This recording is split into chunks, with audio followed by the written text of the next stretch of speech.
বারবার কেটে দিচ্ছি কেন, ফোনটা আবার দিচ্ছ? তুমি এভাবে বলো না প্লিজ। আমি অফিসে আছি, বুঝো না? আমি অফিসে কাজ করি, প্লিজ তুমি আমাকে আর ফোন দিও না। আমি চাচ্ছি তুমি আমার সাথে আর কোনো ধরনের যোগাযোগ রাখবা না। আমাদের এতদিনের সম্পর্ক তুমি তোমার একটা বন্ধুর কথার জন্য ভেঙে দিবে আবির? আবির, তোমাকে ছাড়া আমি কিভাবে... কি ব্যাপার, কি হয়েছে তোমার? এরকম ঘেমে গেছো কেন? বুঝো না, এটা আসলে ঘেমেও যায়, ক্লান্তও লাগে। খুব ভালো ইন্টারভিউ দিয়েও আমরা বলতে পারি না ইন্টারভিউ ভালো দিয়েছি। ইন্টারভিউ ভালো হোক বা খারাপ হোক, রেজাল্ট কিন্তু জিরো। শোনো, আল্লাহ একদিন তোমার কপালে অনেক বড় একটা চাকরি লিখবে, বুঝছো? তোমার প্রিয় নুডলস আমি নিজের হাতে রান্না করে নিয়ে আসছি, এখন তুমি এটা খাবে। আচ্ছা, প্রতিদিন তুমি এত কষ্ট কেন করতে চাও? তোমার জন্য করবো না তো কার জন্য করবো বলতো? আমার 5টা না 10টা না, একটা মাত্র হবু বর। তুমি তো হও।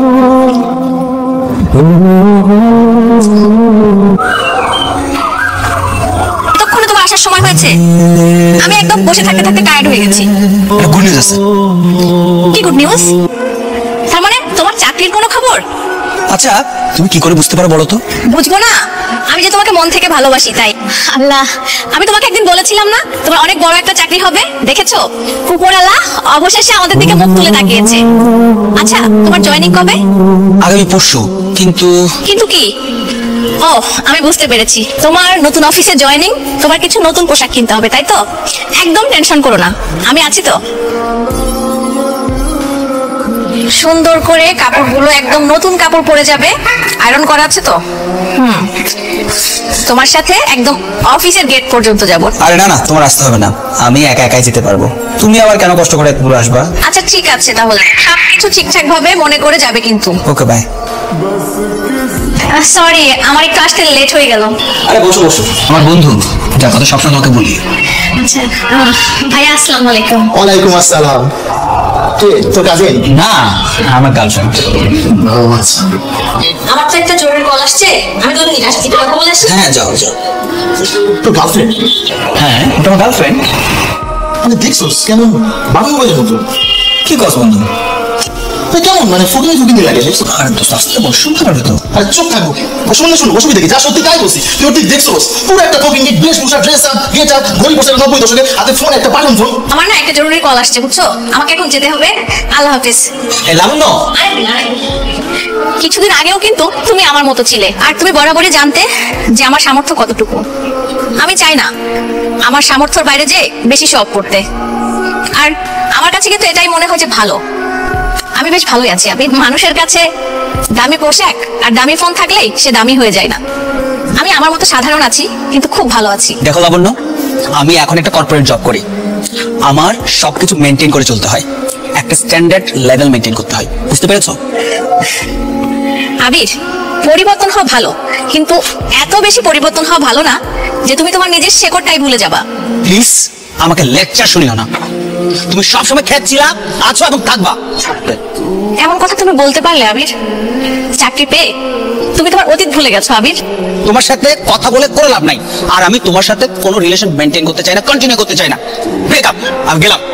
আবির, আবির,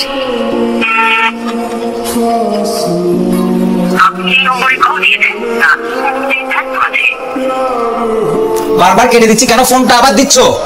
তুমি এভাবে বলো না প্লিজ। আমি অফিসে আছি, বুঝো না? আমি অফিসে কাজ করি, প্লিজ তুমি আমাকে আর ফোন দিও না।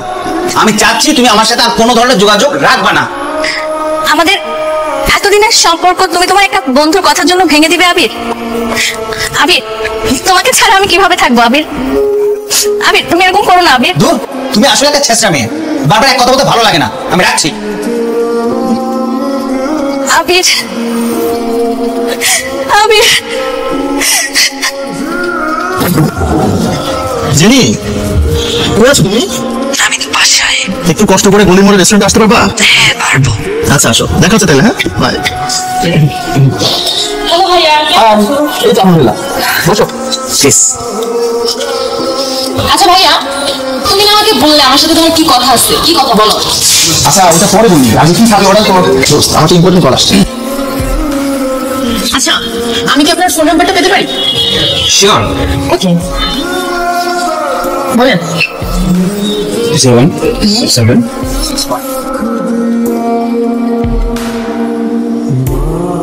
হ্যালো বাবু, কি করতেছো তুমি? এই তো বই পড়ছিলাম। আপনি? আপনি? তুমি আমাকে আপনি করে বলতেছো আর আমি ভাবতেছি। কি ভাবছেন? সত্যিটা বলবো? হ্যাঁ, সত্যিটাই বলেন। আচ্ছা বলি, আই লাভ ইউ। জি? হ্যাঁ বীর, আমি তোমাকে অনেক ভালোবেসে ফেলেছি। আমি আমার জীবনে তোমার মতো এত ইনোসেন্ট, এত ভদ্র, এত সুন্দর হ্যান্ডসাম ছেলে কখনো দেখিনি। সত্যি বলতে আমি না তোমাকে ভালোবেসে ফেলেছি। ও মাই সুইট বাবুটা, দেখছো আমি কত ভাগ্যবতী তোমার মতো একটা বয়ফ্রেন্ড পেয়েছি। আমি অনেক ভাগ্যবান, কারণ তোমার মতো একটা গার্লফ্রেন্ড পেয়েছি। এই শোনো, চলো না কালকে আমরা দেখা করি প্লিজ। কোথায়? এই তো তোমার অফিস শেষ করে শপিং মলের সামনে এসো। ঠিক আছে বাবু, চলে আসবো।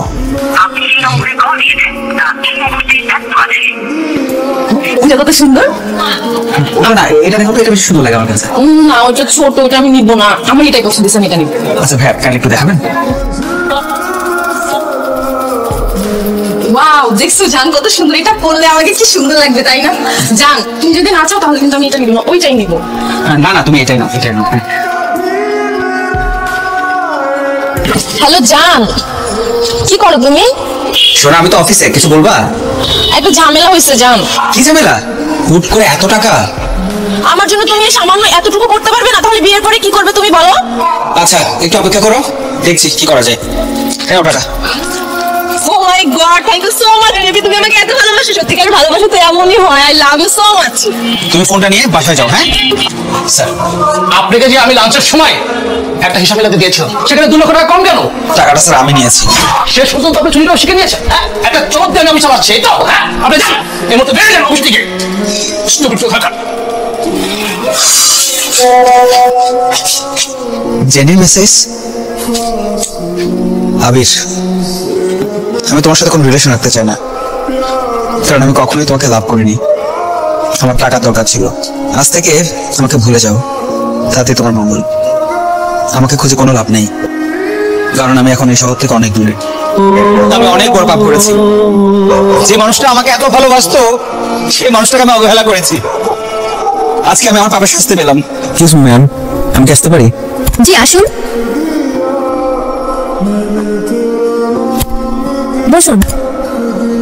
আবির, তুমি হ্যাঁ, আমি। কেমন আছো? আরে কোথায় যাচ্ছ? বসো বসো। লাবণ্য, কেমন আছো?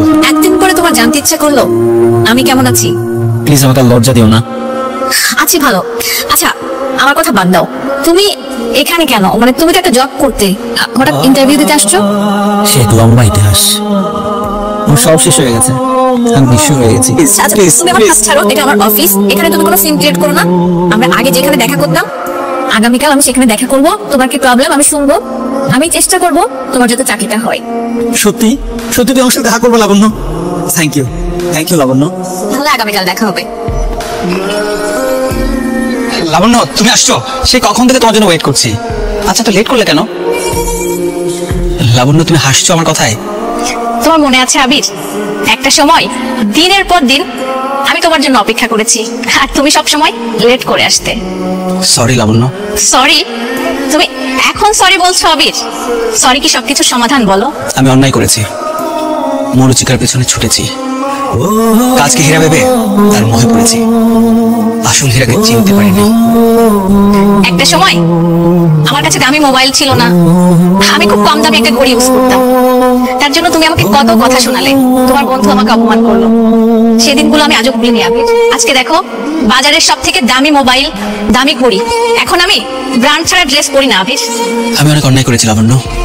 আচ্ছা এসব কথা বাদ দাও, পুরনো কথা বলে এখন আর কি লাভ? তুমি তো জবের ইন্টারভিউ দিতে আসছিলা, কি ব্যাপার বলো তো? তোমার ওই পুরনো চাকরিটা চলে গেল কেন? একটা খারাপ মেয়ের পাল্লায় পড়ে আমি আমার চাকরিটা হারিয়েছি। শুধু চাকরি না, আমি আমার সব হারিয়েছি, সর্বশান্ত হয়ে গেছি, নিঃস্ব হয়ে গেছি। চাকরির দরকার, তুমি চাকরিটা পেয়ে যাবে আবির। কি? তার মানে চাকরিটা হয়ে যাচ্ছে? Thank you Labanya, thank you so much. আমরা আবার নতুন করে জীবনটা শুরু করব, কেমন? তোমার কথা ভুল হচ্ছে আবির, তোমাকে আমি চাকরি দিচ্ছি তার মানে এটা না যে আমি তোমার জীবনে আবার ফেরত আসবো। তুমি কি বলেছিলে মনে আছে? আমি নাকি অনেক খ্যাত। যাই হোক আবির, ভালো থেকো।